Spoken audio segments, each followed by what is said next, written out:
Welcome and thank you for joining us today for the 2020 Scottsdale Mayoral Candidate Forum. My name is Terrence Thornton. I'm Managing Editor at Independent News Media, and I will serve as moderator for the event. Before we begin, I would like to thank our hosts and sponsors of the event, Scottsdale Area Chamber of Commerce, the Scottsdale Coalition of Today and Tomorrow, Scottsdale Leadership, the Times Media Group, Independent News Media, and of course, the City of Scottsdale. Now on to today's program. Today's program will include 2-minute opening remarks from our candidates, who are Lisa Borowski, Suzanne Clapp, Virginia Cordy, Bob Littlefield, and David Ortega. Following the opening remarks, we will have a question and answer series with 30-second response from questions that were curated by the host committee, which I participated on, and I helped curate the questions. For the 30-second responses, we will allow one response. However, we will allow one rebuttal at my discretion. Following the question and answer period, we will have a hard stop at 1:20 and begin closing remarks. And without further ado, I believe that we should begin. Ms. Borowski, the virtual floor is yours. You're on mute. As many times as we practice. Thank you. Thank you very much. I'm pleased to be here. Hello to my fellow candidates and hello to all the Scottsdale residents watching today. I am excited about the opportunity to once again serve this great city. A little bit of background about me. I was born and raised in the Valley, moved to Scottsdale when I was very young. We became very passionate, my family did, with horses, and it took us out to North Scottsdale. I'm raising my daughter here. She was born and raised here. I started my business here many years ago. I've been a practicing lawyer for about 24 years now, and I previously served on the city council from 2009 to 2013. As many of you remember, that was during the Great Recession. So we had our hands full at that time, digging out of a crisis that was monumental, really, to our city's financial situation. So while that was not in existence this year as I entered the race, that certainly is a very big issue now as we proceed. Talking about what did bring me back to looking to enter the race for mayor,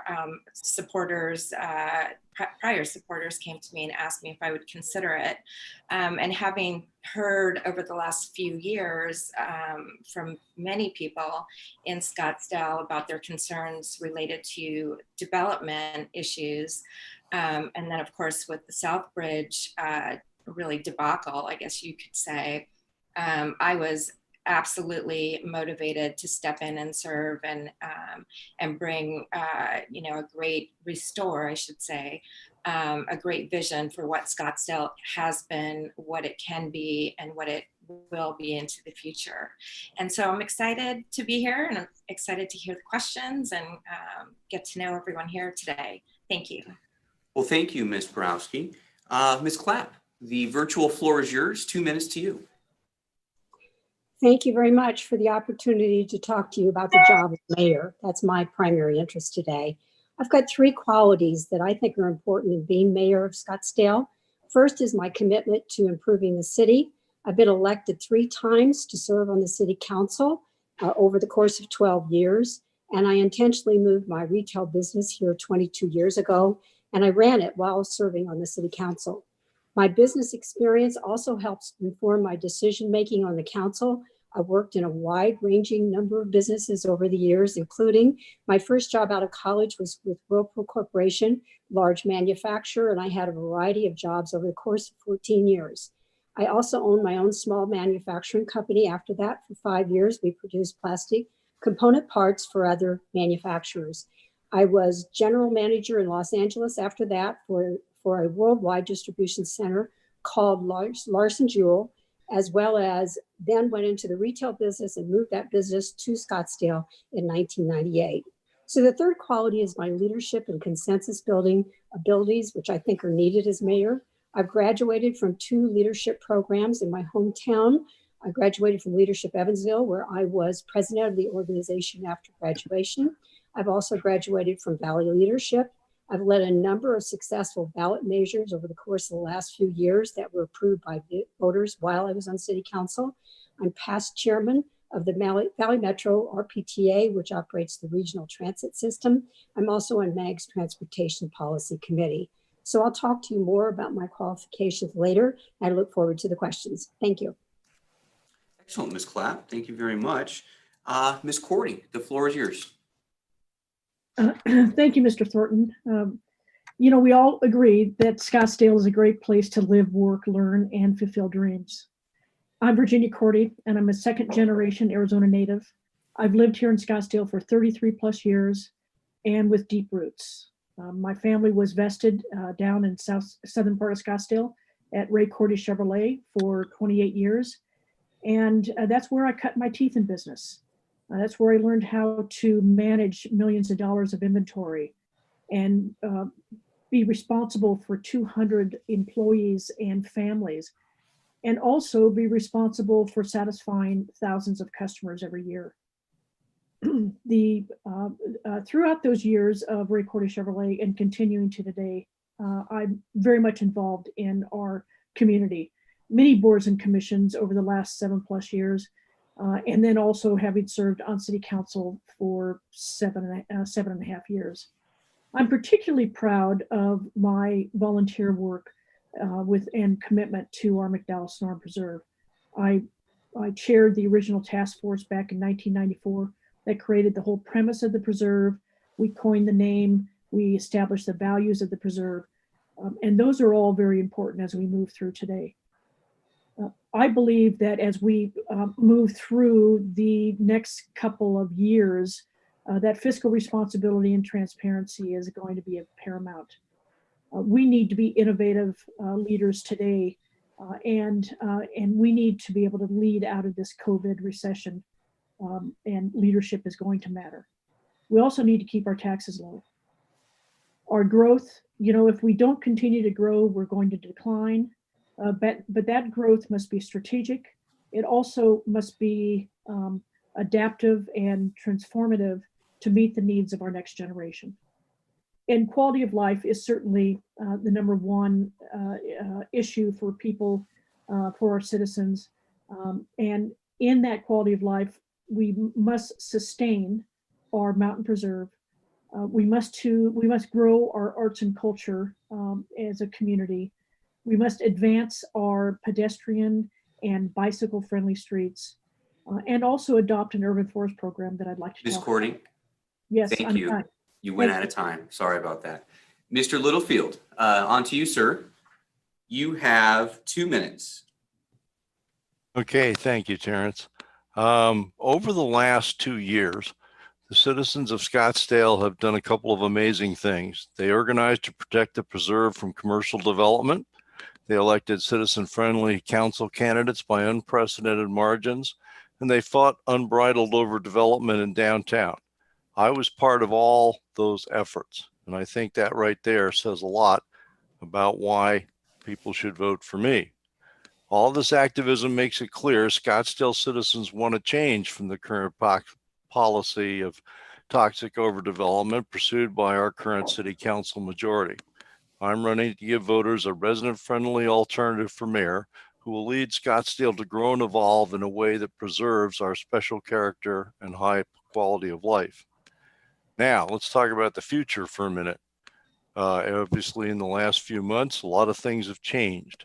So not only are you looking for a candidate who's resident-friendly, but you're going to be looking for a candidate who has a plan for the future. You're going to be looking for a candidate who can hit the ground running and deal with the budget crisis and deal with the drops in revenue. With a bold action and out-of-the-box thinking, we can go beyond merely surviving this pandemic-induced downturn. We can emerge better equipped to make our city finances more robust and sustainable now into the future. and I'm the best qualified candidate to do that. In the 12 years I was on the city council, I was on the budget committee, I was on the economic development committee. I was probably the single most fiscally conservative council member that there was during that time. I have business experience. As a Vietnam combat veteran, I certainly know about what it's like to deal with adversity and to keep moving. And for all those reasons, I believe I'm the best candidate right at this moment to lead Scottsdale into the future. Thank you, Mr. Littlefield. Very well timed. Mr. Yeah, Ortega, not the bad, floor huh? is yours. Not bad. You, Mr. Ortega. Hello, Scottsdale. I'm Dave Ortega. I came to Scottsdale when I was 23 to work as an apprentice architect with Benny Gonzalez, the architect of City Hall and the Civic Plaza. I was lucky. I met Rosemary Gannon. We got married. We bought our house near Saguaro High, where Rosemary grew up. We were blessed with 2 children, and they loved Scottsdale schools and their neighborhood friends. In 1984, I opened my architect office in Old Town. Now, each of us has our own story of how Scottsdale shaped us and how we shaped Scottsdale. My highlight was taking the oath of office to serve as city council. When I held office, Scottsdale passed Bond 2000 to build $350 million citywide projects, started the general plan outreach leading to the adoption of General Plan 2001. And then September 11th hit our nation. Today, COVID-19 has destabilized the world economy and crushed city revenues. We passed Bond 2019 citywide projects, which will move ahead. But the general plan is 10 years overdue. City Council failed to craft and adopt a general plan when all the surrounding cities got theirs done. This opened the gate for speculators to ask for subsidies in the form of upzoning and high-density developments. Southbridge 2 was the worst case, leading to the referendum to overturn the council. Also, council had to be told not to build the McDowell-Sonoran Preserve. I voted yes on Prop 420. As mayor, I will listen to all stakeholders, learn from their viewpoints, and build a vibrant, sustainable Scottsdale. Thank you, Mr. Ortega. We will now jump into the question and answer portion of the program here. And we're going to start with the first one in alphabetical order. Then we're going to jump around a little bit to keep everybody on their toes. So the first question will be to you, Ms. Borowski, and you have 30 seconds to respond to that question.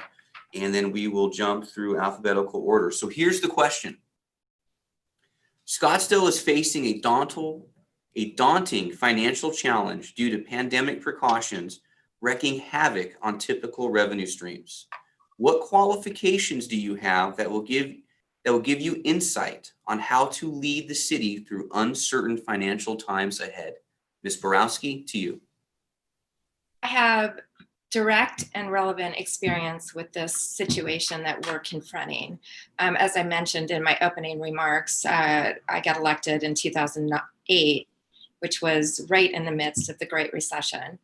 I led the charge to establish the Citizens Budget Commission, and that was a very instrumental body of citizens. Each one was appointed by one of the council members, and we, with the Budget Commission, they were very effective in digging in with us, the council at the time, to identify and really flesh out what we could do to stop the bleeding and to recover, slowly but surely, as we saw our way through that. And I'm proud of that experience and that decision. Unfortunately, the council has since disbanded. The council after that 4 years disbanded the Citizens Budget Commission, which was very disappointing. And I would immediately look to restore that. I think that was. Lisa, you're at time. I'm sorry to interrupt. Ms. Clapp, 30 seconds to you. What skill sets do you have that make you the right choice to guide the city during uncertain financial times? Well, as I mentioned, I've got 40 years experience in business, owning my own businesses as well as working for other businesses. I have an MBA that teaches me a lot about how to run a business and about how to create a budget for the city. I have run my own business through 9/11 and through the recession, and I worked on 12 budgets now for the city of Scottsdale. So I think I pretty much know how to work on this one and on the ones that will come in the future. Thank you. Thank you, Ms. Clapp. Ms. Cordy, to you, 30 seconds. Thank you, Terrence. With 20 years of experience at Ray Cordy Chevrolet, I lived through 3 different recessions in 20 years. And when sales plummet, you look to other sources of income to sustain your organization. It's called the ability to adapt. I also headed up the Chamber of Commerce for several years. And that was bringing back the chamber from a time of low income to a vibrant organization. And also I headed up STARS, Scottsdale Training and Rehabilitation Services, a nonprofit for developmentally disabled. I started in 2007, the beginning of the recession. I ended in 2014 and brought that organization back to a healthy state. Thank you, Ms. Cordy. Thank you. Mr. Littlefield, to you. Well, I have had many years of experience as a manager, general manager for several large computer companies. I spent 10 years running my own Scottsdale-based computer networking company. In the 12 years I was on the city council, I was on the budget committee, I was on the economic development committee, and I was on the audit committee. So I believe I probably have more experience in terms of budget and economic development than pretty much anybody up here. Thank you, Mr. Littlefield. Mr. Ortega, to you. Dave, you're on mute. Start again. Thank you. I've been an architect for almost 40 years, which always involves spending other people's money. But when I served as city councilman, we were shocked by the 9/11 attack. We had to regroup. We had to work in collaboration and come up with plan B and C. And what that meant was organizing your leadership, getting the city management and all of their resources and looking at our assets. And that's how we're going to get through this COVID-19 presently right in our face. Thank you, Mr. Ortega. So the next question, you're going to lead us off, Dave. So the question is this: in response to COVID-19, should the city adopt long-term structural changes to its budget and the way it spends money for the foreseeable future? Mr. Ortega, to you. Okay. The COVID-19 pandemic will cause us to react both short-term and long-term. The long-term vision and our ability to sustain our city and keep moving forward has to be based on where we came from and where we want to go. And largely that's due to the conversation that is generally called a general plan conversation. We need to be able to look at our assets as we would for the different medical community, the different long-term structures that are already there in place. So everyone has been knocked down and crushed by the pandemic. But what we do is we want to continue on course and not make any rash decisions or think that we need to make radical changes to succeed. Thank you, Mr. Ortega. Mr. Littlefield, to you. Absolutely. We need to make some changes in how we do business in the long term. I actually have been asking for this for years, dating back to when I was on the council, because what happens is the way we do business now, we end up with these boom and bust cycles. So there's a number of things, and it'll take longer than 30 seconds, but we need to do a whole lot of things that are structural changes to make our budget not just balanced every year, but sustainable. Right now, it's not, as you can see, by the $800 million we were behind that required a bond issue, which still isn't covering all that. So yeah, I have a whole list of sustainable changes in how we do business long-term listed on my website, and certainly more than 30 seconds to talk about here. But yeah, the answer to your question is yes, yes, yes. Thank you, Bob. Ms. Cordy, to you, 30 seconds.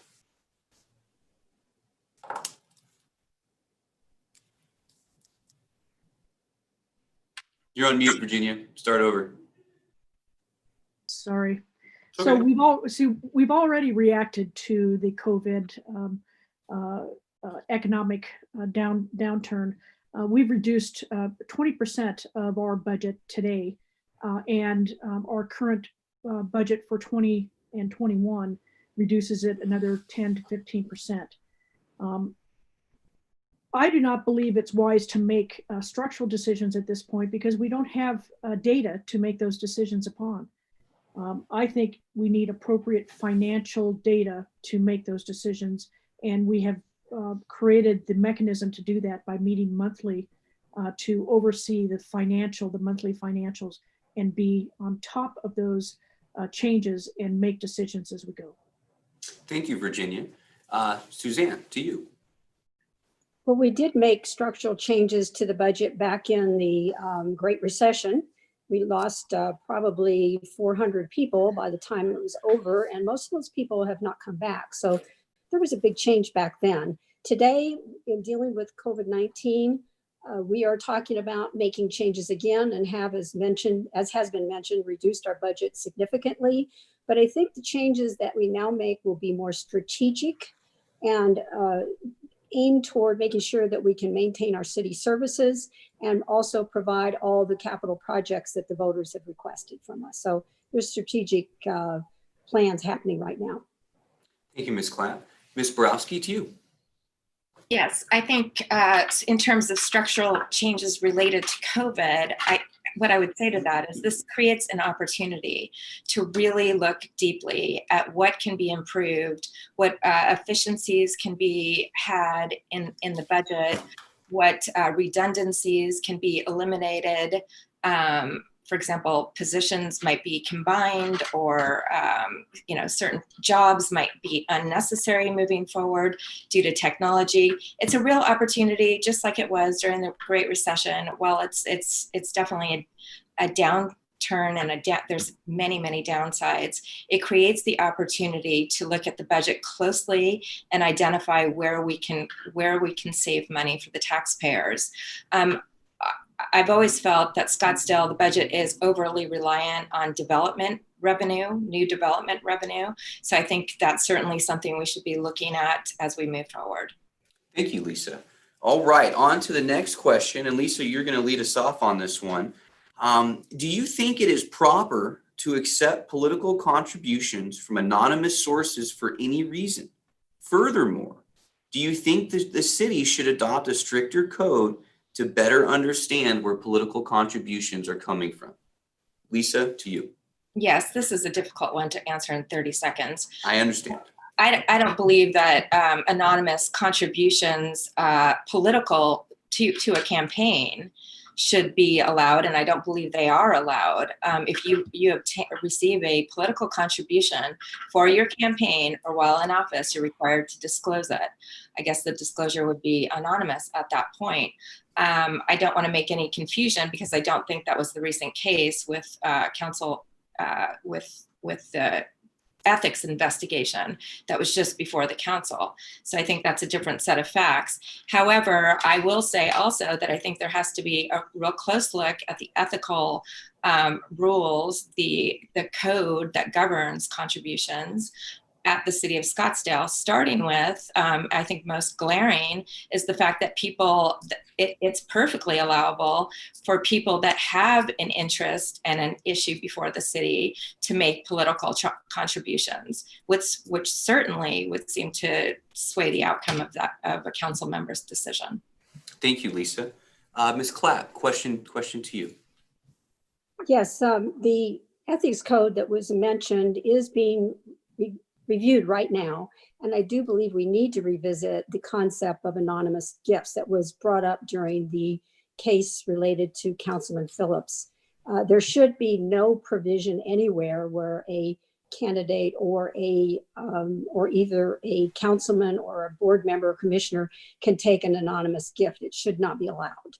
And so that's the primary purpose, I believe, of your question as far as the ethics code is concerned. Yes, Suzanne, thank you very much. Ms. Cordy, to you. Thank you. Thank you, Terrence.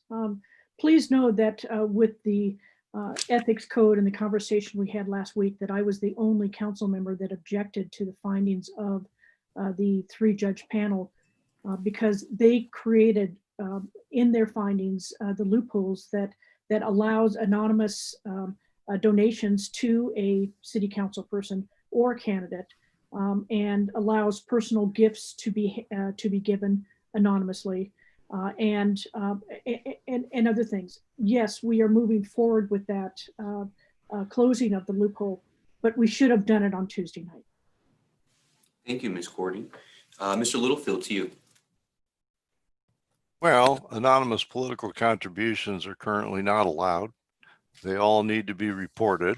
There's always probably some people who are trying to game that system, but it's also incumbent upon you guys in the press to report on that. So when our campaign finance reports come out, you guys need to let people know where, because most people are not going to go on the web and read the campaign finance reports directly themselves. And but yeah, they aren't allowed, and they should be reported, and people should know where that money's coming from. Yes. Mr. Ortega, to you. You're on mute. I believe in full transparency, and all disclosures must be made. There's no room for anonymous donations or any corruption in our election system. I think the latest cases did expose some areas that need to be addressed by the city council and both the ethics review. And that will take an agendized item. It's not going to be handled as a subset to a ethics complaint or accepting an ethics complaint. So it's important that that judge group expose those deficiencies, and we'll see if we can correct them. Thank you, Mr. Ortega. Moving on, and we're going to start with Ms. Clapp on this one, so pay attention because we're going to jump around. During these uncertain times, what would you do as mayor to unite residents behind a collective vision of the future? Well, I think it's important to unite the council as well as unite residents. So I would first work on developing great relationships with the city council members and reaching out to the community so that we can collectively have a vision for the city that we in many ways do not have today. So I think it's important to be able to work with people of all kinds and types throughout the city as well as on the city council, and have the ability to come together to come to some common ground that will actually work for the benefit of the city of Scottsdale. Thank you, Ms. Clapp. Bob, to you. Well, we actually do have a collective vision for the city. It's called the general plan. It's the one thing that's voted on by the citizens. So that should be, and is supposed to be, the guiding document for all of our development. Unfortunately, if you look back over the last 12 years, you'll see a large number of exceptions made to the general plan, which I think is a problem. Now, we did put a general plan update on the ballot back in 2011. It was a bad update, and in fact, I worked to defeat it. And since then, we have not come up with, or the council has not come up with, a resident-friendly general plan update. I would like to see, if I become mayor, put together a group and come up with a resident-friendly general plan update and put it before the voters. And then we need to stick to that, because that's the only thing the voters say that is our plan for the future. Thank you, Bob. Ms. Cordy, to you. Thank you. You know, our community was built on collective vision, a community vision, and it goes back to the 60s in the step forms. It goes back to the 70s and the 80s and the 90s. We have not had a community collective vision since the 90s. I am proposing that we move forward with a Scottsdale Community Conversations 2050 that will bring our community together, open conversations, long process of over a year to talk about what we want this community to be. And it would be a collective, open community conversation together. Thank you, Virginia. Lisa, to you. Can you repeat that question, Terrence, for me? Sure. During these uncertain times, what would you do as mayor to unite residents behind a collective vision of the future?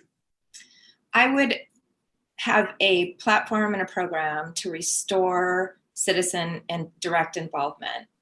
I think that there's an opportunity to do that, as I discussed with the Budget Commission. I also think we should take a hard look at area representation, for example, districting, or neighborhood advisory panels, especially where the general plan is concerned.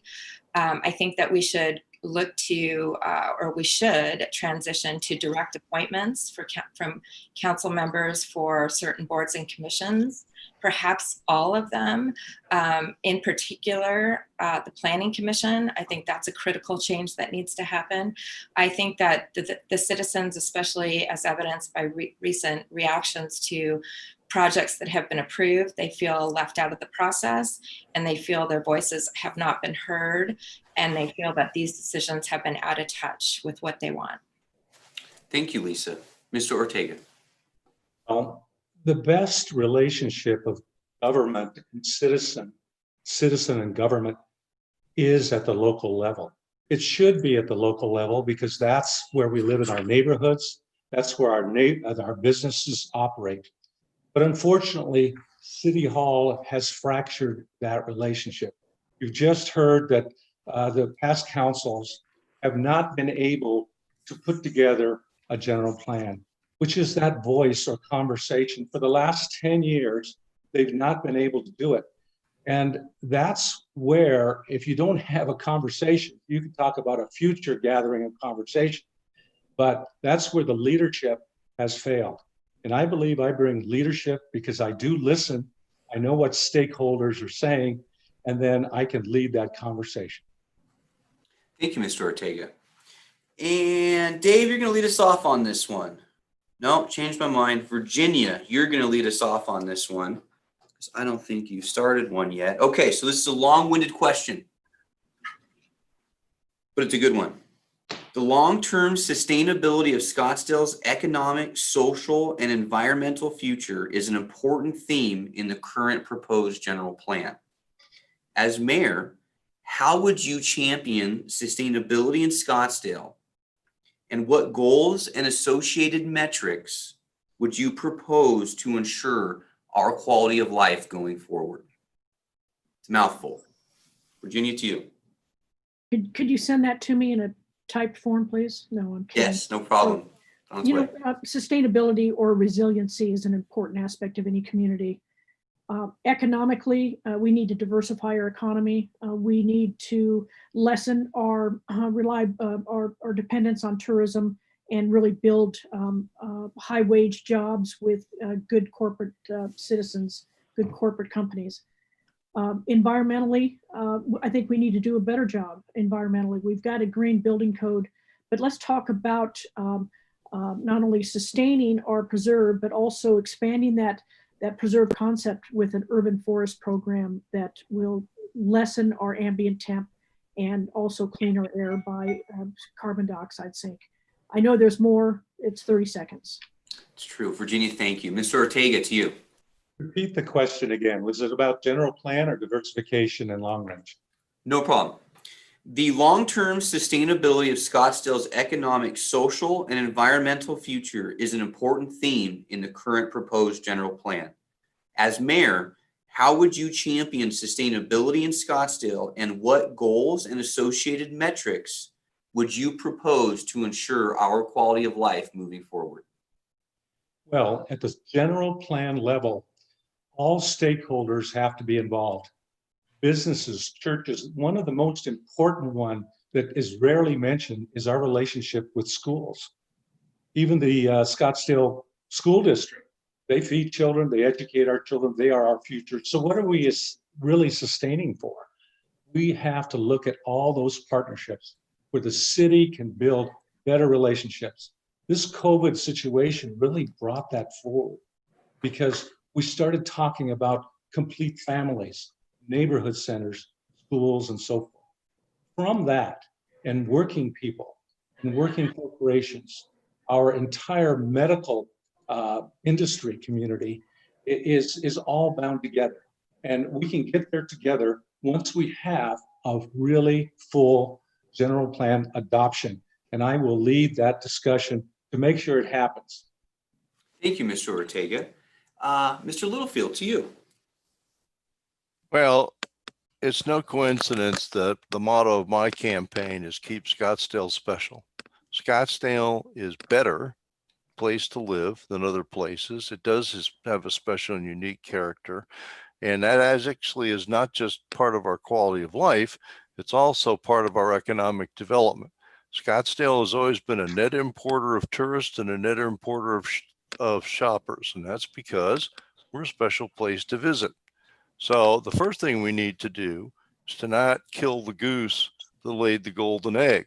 So we need to look at what makes Scottsdale special. Well, high standards for design, development, code enforcement, lots of open space, unobstructed views of the natural landscape, low density, and a Western character that's unique. We need to preserve those things to preserve not only the quality of life for our residents, but to make Scottsdale an attractive place to come and shop and be a tourist.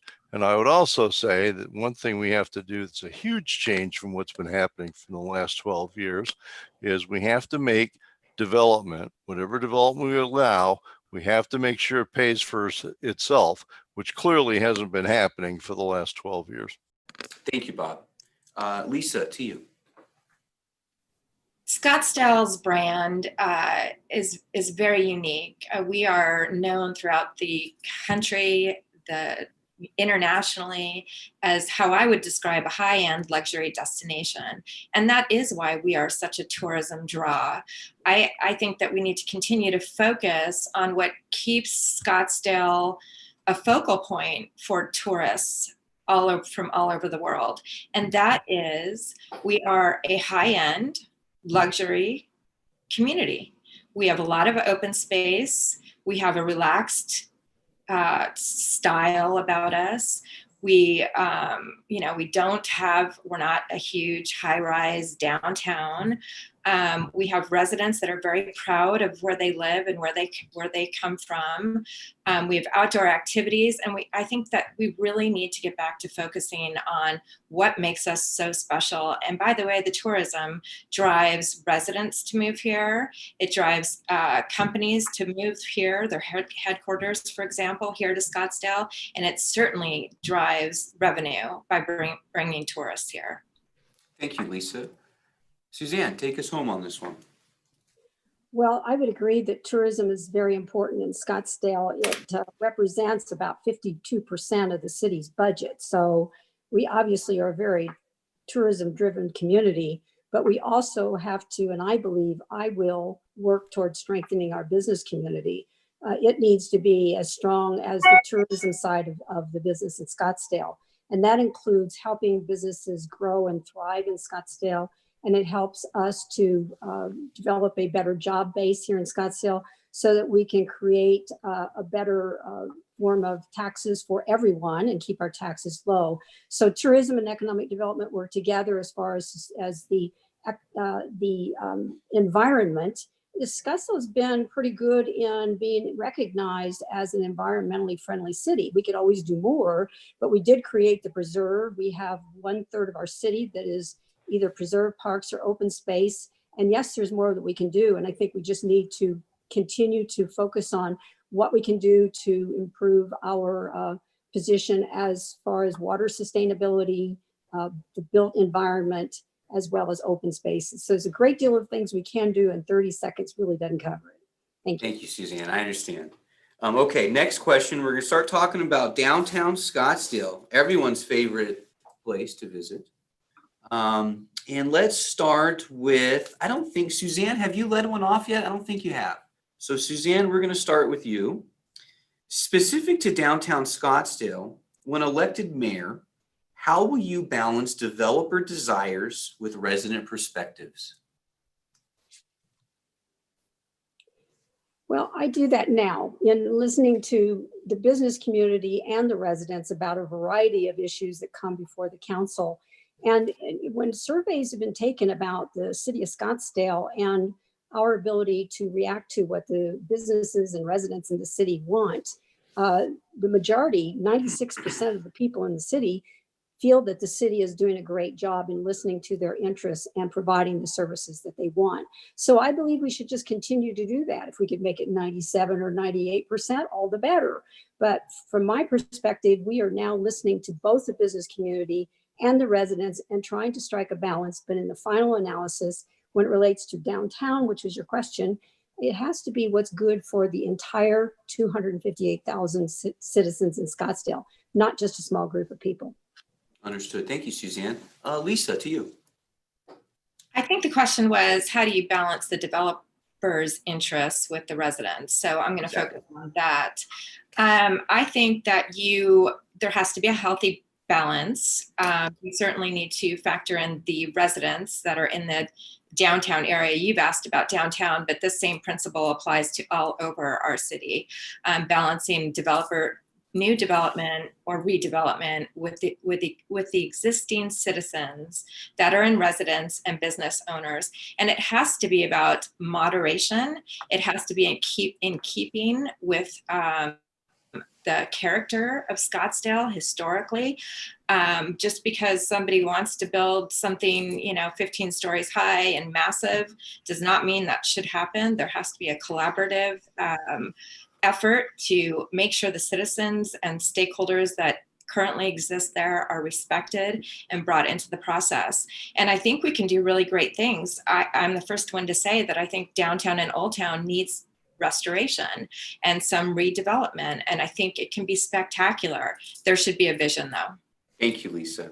Dave, to you. Well, I've lived in Scottsdale 41 years. I've practiced architecture. I've done over 20 buildings in Old Town Scottsdale. I know Scottsdale downtown inside and out. And Scottsdale, and those buildings fit, by the way. It means understanding what the draw is. And yes, all buildings will wear out. The basic fundamental problem that's been occurring is speculators come in with options on property. Okay, for instance, the Blue Sky property, that developer had options on land. On the Southbridge, he had options on property. In other words, the subject price and the profit on those were all based on some spreadsheet, not really what Scottsdale's about. I am what Scottsdale's about. I've lived it, I've designed it, I understand it, and I understand when speculation and really a spreadsheet gets too big for its pants, and it causes problems, agitation, and regular citizens know it, and we can change that with a more sensible balance with a lower profile buildings. Thank you, David. Virginia, to you. Thank you. So we do have a vision for Old Town, and it's called the Old Town Character Area Plan. Spent several years in creating that. It's also built on many tourist consults and research programs called Tourism 2.0 and other studies that have really developed our Old Town vision. Only about 5% of our Old Town is designated for the heightened density that, let's face it, that Southbridge 2 was the controversial issue, and that's where this question comes from, the premise that Southbridge 2 created, I think, some confusion amongst our residents. We have two mayoral candidates that supported a referendum to put to bed Southbridge 2, and they were successful. But let's face it, Southbridge 2, the developer had 150 adjacent property owners supporting that Southbridge 2, and there were only 3 against. So let's talk about who's listening to whom. And I believe that development in Old Town The character area plan provides that template, and let's listen to not only the residents, but also the businesses that are within Old Town and that live with that degradation. Thank you, Virginia. Bob, to you. Finish up. Well, if you look at the results of the last 2 years, you can see that clearly the citizens of Scottsdale don't believe that their interests are being balanced with the interests of developers. If you look at 420, if you look at the Southbridge referendum, if you look at the results of the last council elections, it's pretty clear that the citizens of Scottsdale are not happy with the direction the current council majority is taking, and they want something different. Right now, the developers are ahead. That's the only conclusion you can draw from what's been happening from the last 4 years. And I think Southbridge was really an indication of that. In 28 days, the people who organized the Southbridge referendum managed to get 17,000 signatures, a Herculean task, but they did it. Thank you, Bob. Next question. And Bob, you're going to lead us off. What do you think downtown Scottsdale should look like in 15 years, both physically and from a usage perspective? Well, what I don't want, well, first of all, I should say that it's not about what I want, it's what the residents want. And once again, that goes back to the general plan. The general plan is what the residents have told us they want all parts of Scottsdale to look like. But I'll make an obvious point. If you want people to come to downtown Scottsdale, you don't want it to look like just any town USA. If our downtown just becomes a pale copy of Tempe or Phoenix or Gilbert, nobody's going to come here. And because we're a net importer of tourists and shoppers, that's a bad thing. So I want downtown to continue to be unique. Thank you, Bob. Suzanne, to you. Downtown, Terrence, I got a question. Are you seeing me full on, or is this just down in the bottom of your screen? Just a question. I'm seeing you through the screen. A full screen? No. I have a grid view. Okay, my question was, I see everybody else full screen, but I don't see my own. So I had just a technical question. Oh, okay. Thank you. Sure. Okay, so what do I think downtown will look like in the next 15 years? Yep. Part of that will come from our discussion about the general plan that's taking place now and will go to the voters in 2021. But I believe that downtown will be seen as an exciting place to be and a great attraction. And if you'll remember that last year, or maybe it was the year even before, it was a unanimous vote of the entire council to include 150-foot tall building sections within downtown. So this was nothing new that was introduced by a developer. It's been approved already by the full council. So I believe that you will see some tall buildings and you'll see some lower rise buildings. You'll see a lot of people living there and a great deal of activity. Thank you, Suzanne. Virginia, to you. Thank you, Terrence. Downtown in 20 years, 20 years. It's important to have a balance in downtown, a balance of residents, a balance of businesses, Class A office space, attraction to our visitors, and also pedestrian friendly. I think sometimes we miss that important component of a core downtown, which is a core to any community, to being pedestrian friendly. We need to better connect our little districts of downtown with safer ways to walk and to ride a bike so that our tourists can enjoy all of town. But it's that 24/7 residential component that is going to sustain our downtown, because tourists alone is not going to do it. Thank you, Virginia. David, to you. Well, the so-called Old Town character plan doesn't even look like Scottsdale. It was called Old Town, but it may as well be called New Town, because it's not protecting the heritage, the person-to-person scale that we have. Right now, the Old Town, so-called New Town, is just going to blade the downtown. And what was missing is they did not understand the impact of the infrastructure and the gridlock on our roads. The roads aren't any wider in any of those scenarios.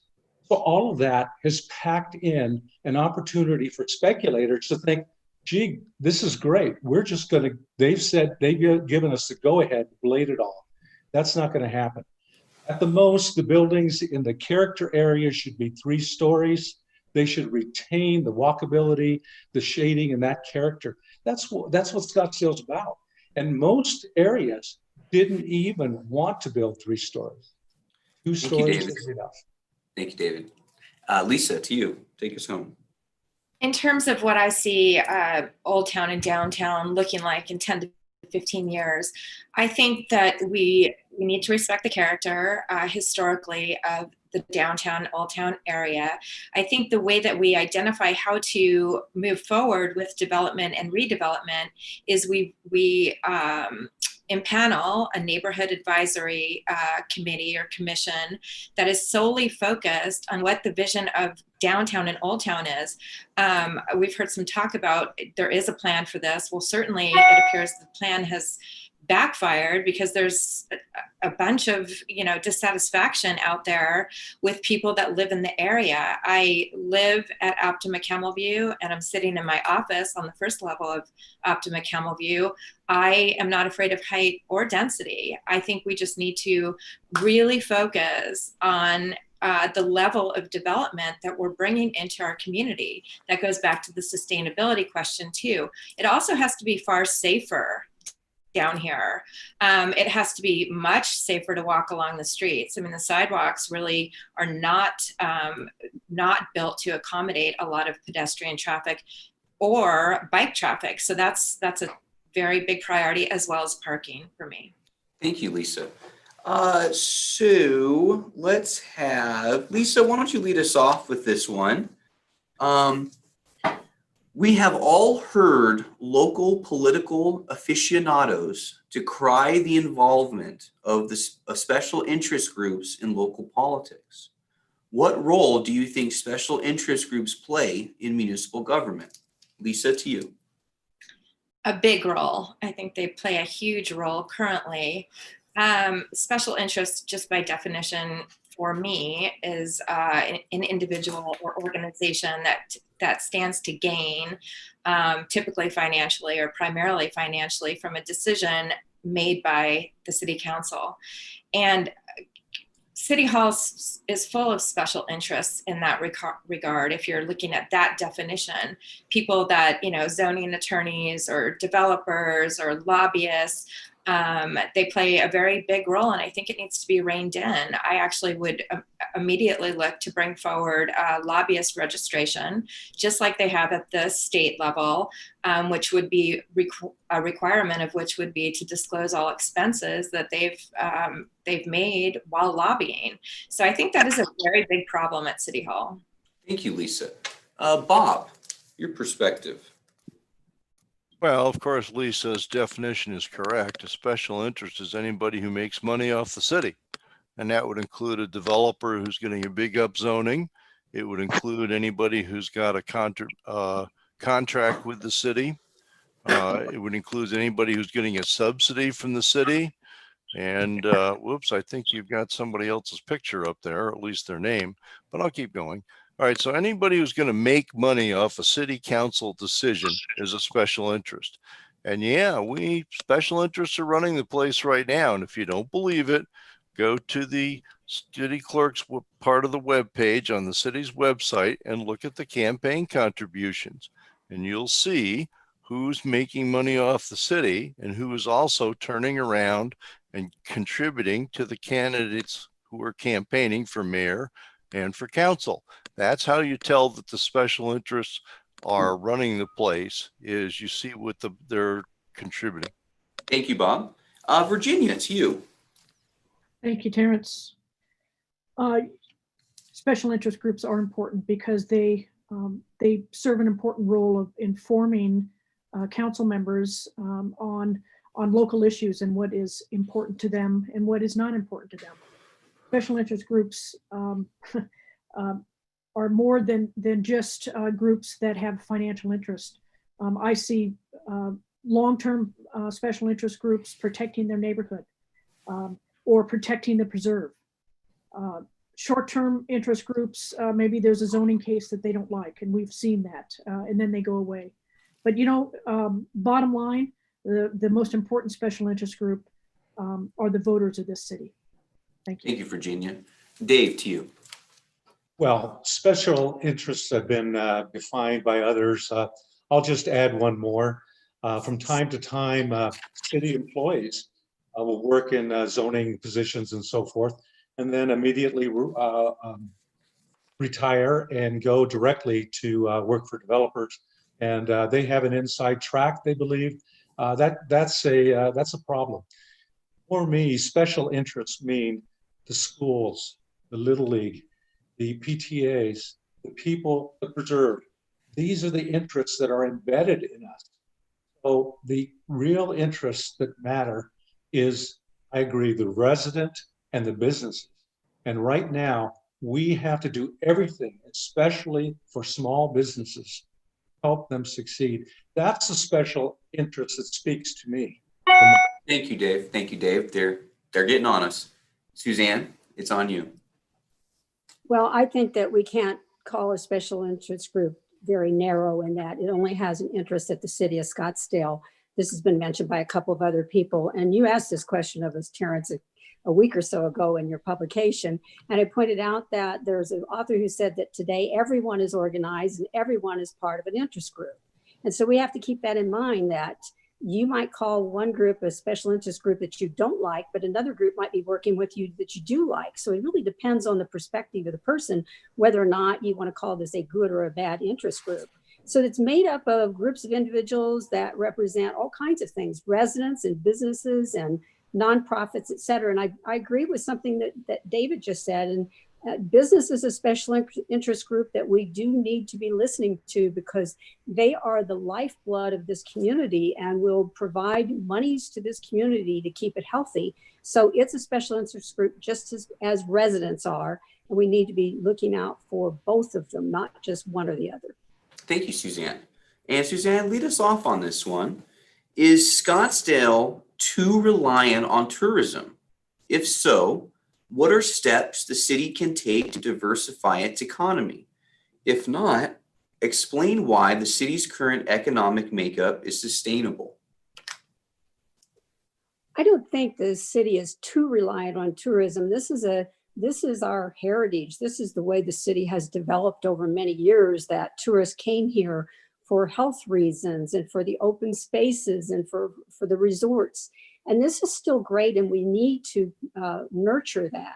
But we also need to look at strengthening our business communities as well, so that they become a larger part of the community than they are today. I don't think 52% of the city budget relying on tourism is a good thing. And I found this in business when I worked for a large corporation many years ago, and they were reliant on one huge customer for a big part of their business. And they began diversifying because they knew that down the road that customer could run into trouble. And that customer was Sears Roebuck and is now gone. So I think diversification is great, and relying too much on one segment to support the community is not a good thing.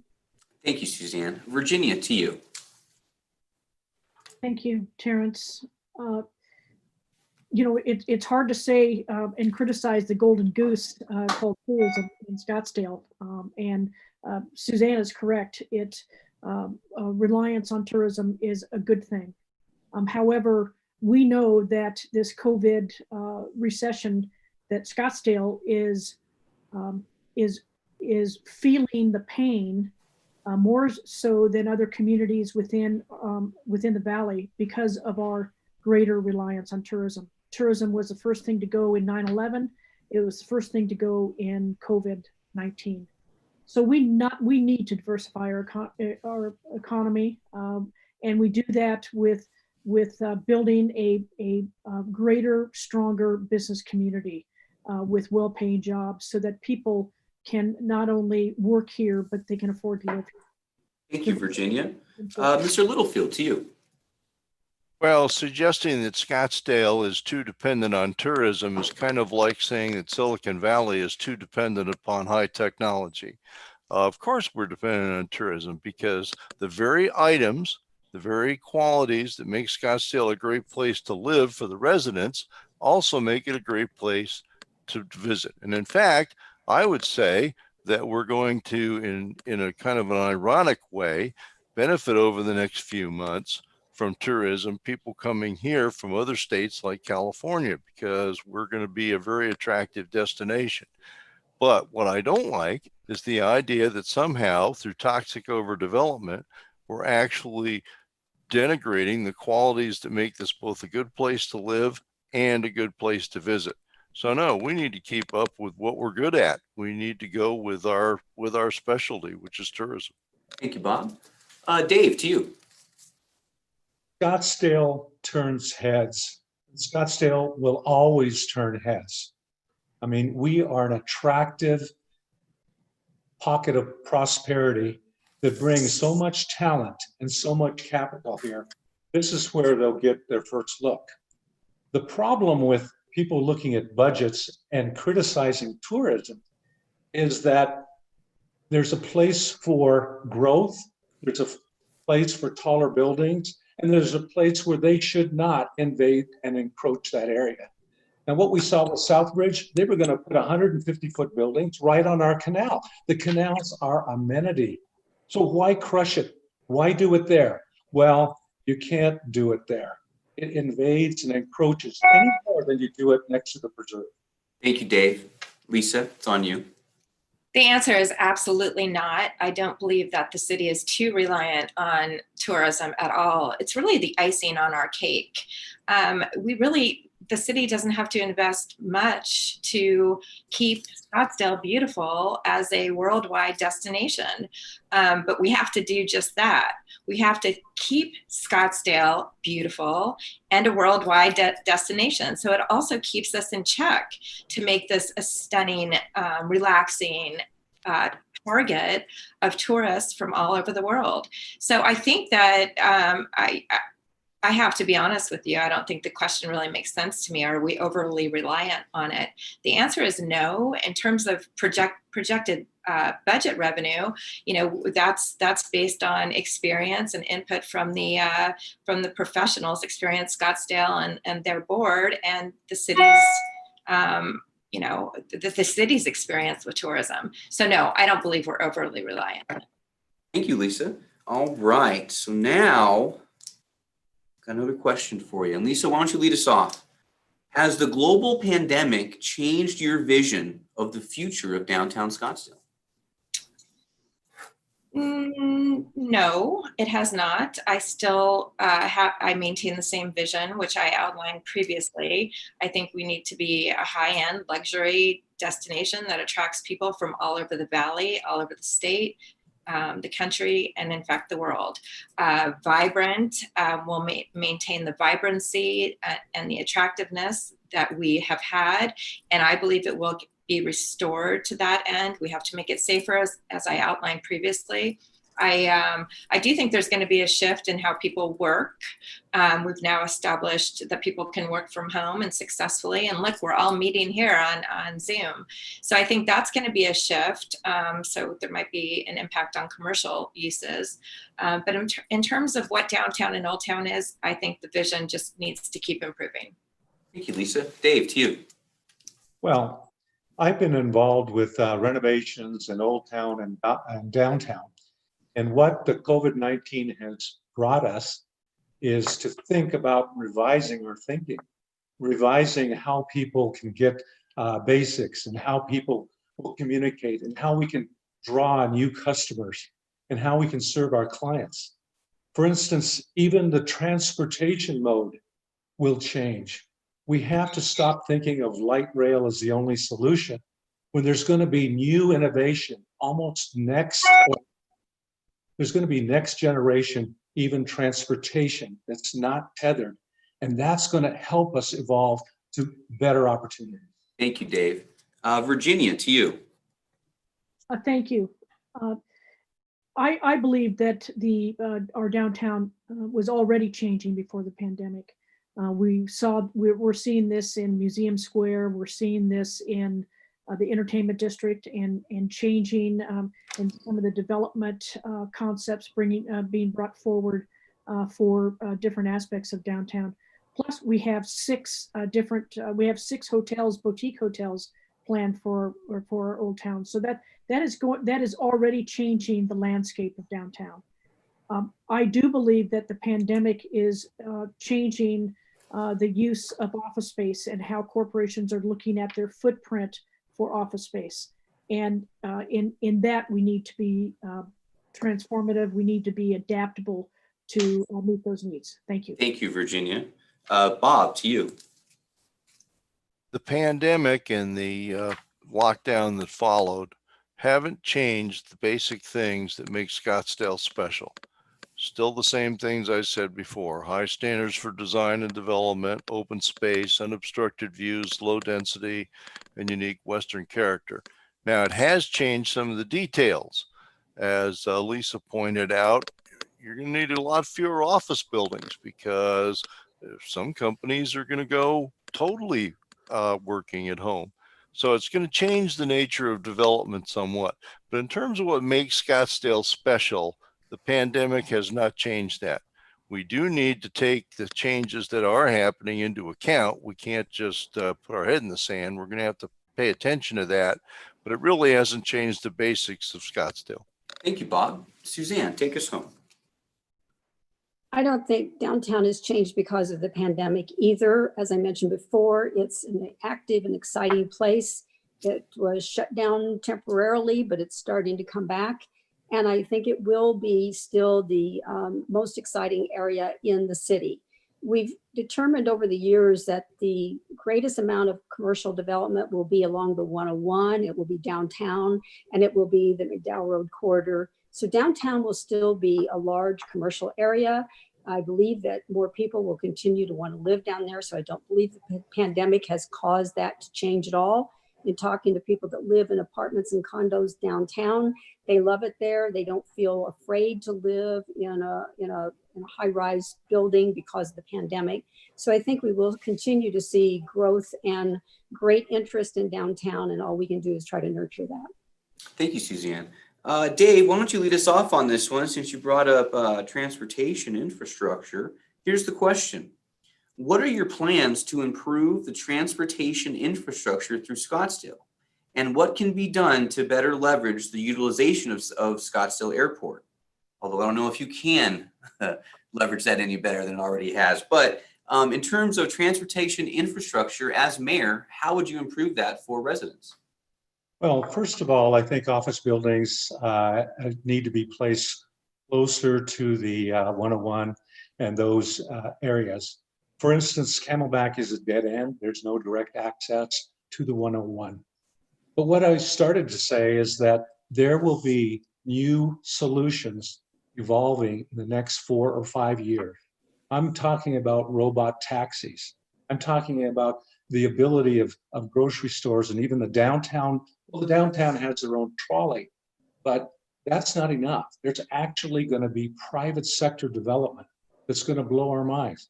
And we cannot overload the downtown with all of these buildings and 40,000 more people downtown and expect to preserve what we've got.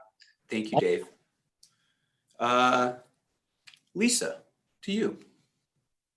In terms of the transportation plan, I'm going to go back to my vision for empowering citizen input.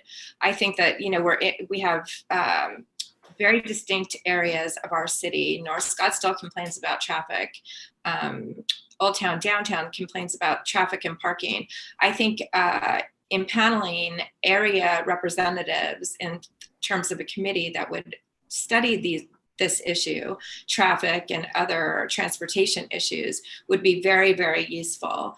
I vow to take the oath, I'm not going to make it worse in terms of traffic. I'd love to tell you exactly how to make it better, but I think that's a very complicated subject that I think we can use citizen input to deal with.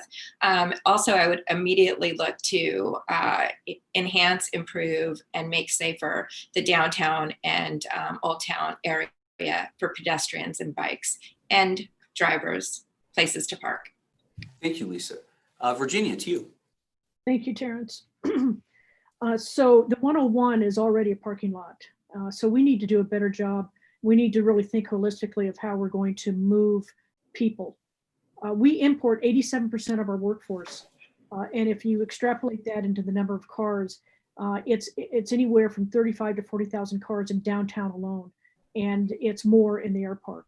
So we really need to move people, and that's with a more holistic and broader look at our transportation needs and creating nodes to connect with light rail that creates rubberized, frequent connection from, say, Priest and Washington into our downtown to move people in a flexible way and a less expensive way. Thank you, Virginia. Suzanne, to you. Well, the transportation network in Scottsdale consists of the roads and streets that transport cars and buses and trolleys, as well as the paths that handle the pedestrians and the bicyclists. So the transportation network is fairly broad. It's not just vehicles. And I think we need to remember that. I've worked for a number of years now on transportation issues on the RPTA board that deals with transit issues. And David's right. We are looking at autonomous circulators that could be coming in the future, which I think would be quite helpful. And also the MAG Transportation Policy Committee is working on the next step in Prop 400, and that would be an extension of Prop 400. That would, Prop 400 runs out in 2025, and so they're working on what could be called Prop 500. And in that, the city has submitted probably 74, 75 projects that they would like to have funded, which includes improving the 10,000 streetlights that we have here to put in LED lights, as well as to tie them together into a smart system. There's also a need for improving our bus routes and our trolley routes and our shared use paths. There's a number of things that I would champion in the transportation side. Thank you. Suzanne, thank you. Bob, take us home. Well, the first thing we need to do is we need to take better care of the transportation infrastructure we have. When the last time that we were looking at a bond issue, the staff pointed out that we have $800 million in unfunded infrastructure maintenance. Why is that? Why does an affluent city like Scottsdale have that much unfunded maintenance? Well, the answer is because for the past 8 years, we have not made development pay for itself. It's obvious, you don't need to study, you can see that happen. So the first thing we need to do is when we do approve development, we need to make sure that development pays for its impact on the infrastructure. I anticipate that, as Lisa pointed out, more and more people are going to work from home, and the demand for office space, which is already declining in Scottsdale, will get lower. And so that will lead to less impact on the roads. I definitely am opposed to light rail. Why would we bring in 18th or 19th century technology in? Thank you, Bob. Well, that was very good. I have one more question, and then we'll go into final comments. Virginia, start us off. As mayor, how would you improve the symbiotic relationship between the municipality and local school district? What a great question. Education has been a focus of mine for decades, and have chaired many Yes to Children override elections successfully to better fund our schools. So number one, how you better that symbiotic relationship is provide the leadership and stand tall for the overrides that our school districts need.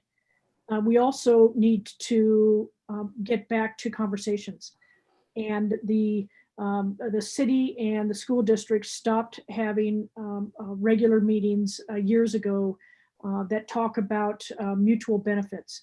And I think that conversations are going to be critical, particularly as we move forward to build a good education system for the city. Thank you, Virginia. Bob, to you.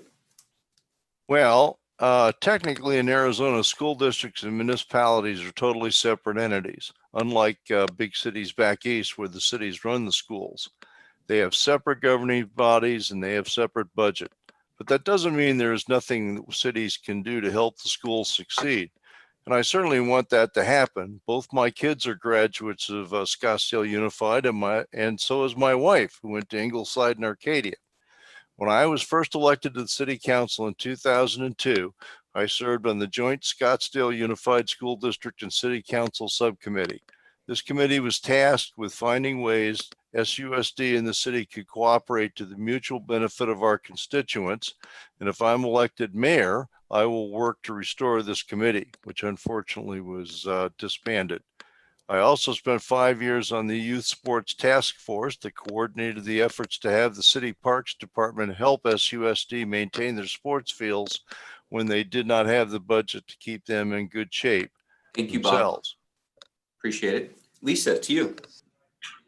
Thank you. As Bob just pointed out, Scottsdale City City Council does not have decision-making power over Scottsdale Unified. But certainly as mayor, I would try to have as much influence on positive impact on school as possible. And we shouldn't short sell that, because there's certainly an opportunity to get involved on that level. And I also, I'm on the board of the Scottsdale Charros organization. And boy, is that just a great example of how a nonprofit, helps the Scottsdale school systems. And there's a great collaborative effort between the Charros and the city.